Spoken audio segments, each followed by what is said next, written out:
almost got through it, but not quite. No cigar.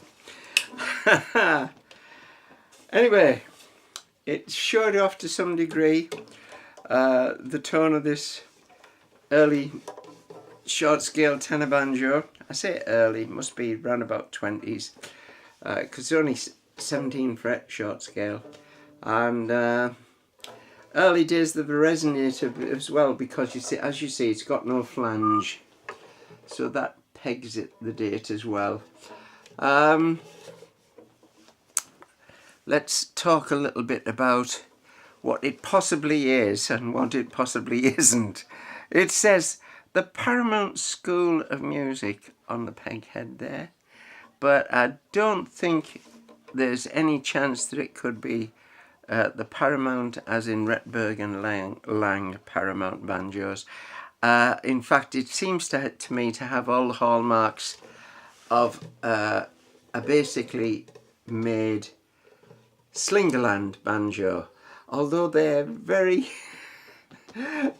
cheap banjos, quite nicely made out of nice materials. And this has a laminated maple rim, and as you see on the outside, it's got a nice little bit of bird's eye veneer. And in fact, you can see better if I show you the resonator, because it's quite spectacular by modern standards, but this was everyday stuff for the Slingerland Banjo Company. Got a simple centre fixing which works very well. The resonator is edged with mahogany, I believe, bound with mahogany, and unfortunately it's lost a little chunk of it just in the driver's position there, you see, but it's not a major job should you want to restore that little bit. As you see, the metalwork's all in pretty good nick, although it's probably been preserved by the dirt actually, because I think I've probably cleaned 100 years of grime off it to get it to this stage. The metalwork's in quite good nick. It's got about 3 or 4 rusty hooks. I put them on the bottom end there, but all the rest of the hooks are nice, quite nicely nickel plated, and they're all original, none missing. Unfortunately, there are only 16, which means there's not a great deal of tension on the head. More about that later. A little replacement I made was I put this uke banjo tailpiece on. The tailpiece that was on was sort of a what can you say, inappropriate mandolin tailpiece, which only took loop end strings. This takes ball end strings, which I find very convenient, especially if you've got the banjo in Chicago tuning, as I have this one here, and so you can use guitar strings, and they're much easier to slip on and off than fiddling about with loop end strings. So it's a sort of what can you say, an early Grover type tailpiece, a facsimile but not an original. So it's no big deal to replace it with a tailpiece of your choice. The damage had already been done from the non-original department, because whoever had it for the bulk of its life changed the original so-called non-slip pegs for a set of, or partial set of, Yamaha guitar machines, inexplicably putting them on upside down. Why they did that I know not, but it doesn't look bad from the front. It looks quite proportional, if a little offset, and they work very well. They work very efficiently, more efficiently than the non-slip pegs would have done.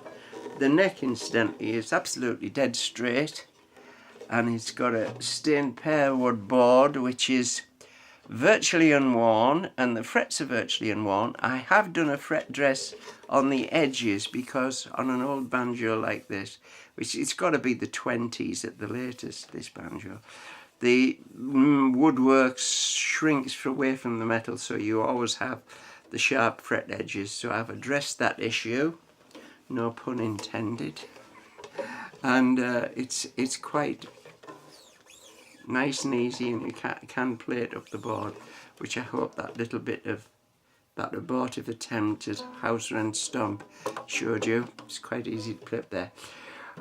The gist of the matter, I think, on this banjo is the tone, or what would appear to be the lack of tone, and I think that comes down to the vellum. This looks to be the original vellum. I cleaned it with an India rubber and I tightened it up as best you can with 16 hooks, but it doesn't. It has what I would call a subdued tone. But you know, if the Lord gives you lemons, make lemonade. That's the way I look at it. So the way I am approaching this banjo, I could have set to and put a plastic head on. It would take a 10 and 11/16, I believe. But it's a good tight fit, this top band, which means you're in for trouble trying to fit a plastic head and get a good fit on the rim and with the top band. So I thought, no, let's leave it, and we won't even put a new vellum on. We'll see what it sounds like with the tightened vellum, tightening up the old vellum. And you see, what I'm betting on or hoping is that somebody out there will see the benefits of having a banjo that doesn't rattle the window panes. You know, there must be somebody out there like myself who just likes to sit in an armchair and noodle around playing old minstrel tunes and show tunes and early Dixieland and a bit of blues, and we just want a nice banjo sounding banjo without it being all fire and brimstone. And I think this fills the bill admirably. It's not a banjo you're going to take on stage and you know, set the world alight, but it is a nice, easy to playing banjo that sounds pleasant to your ears without waking up the neighbour's children. So I'm hoping somebody out there wants to take advantage of this and sees my point of view on it, and if so, please give me a little punt on eBay.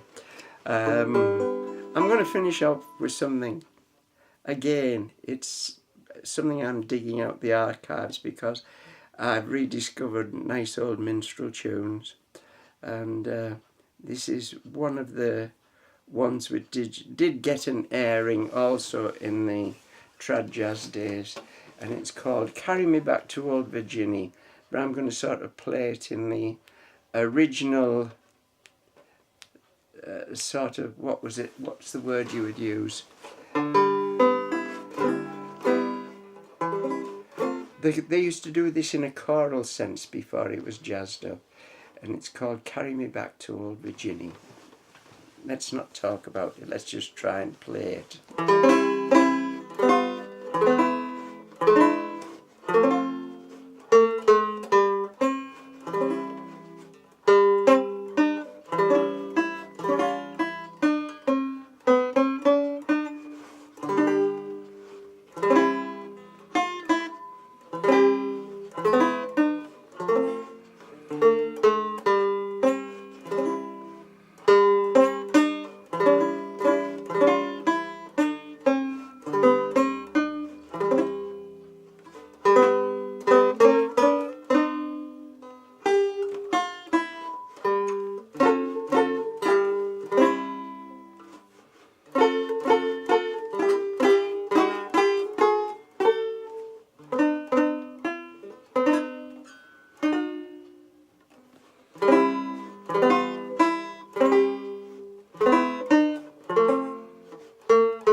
Thanks for watching. Bye now.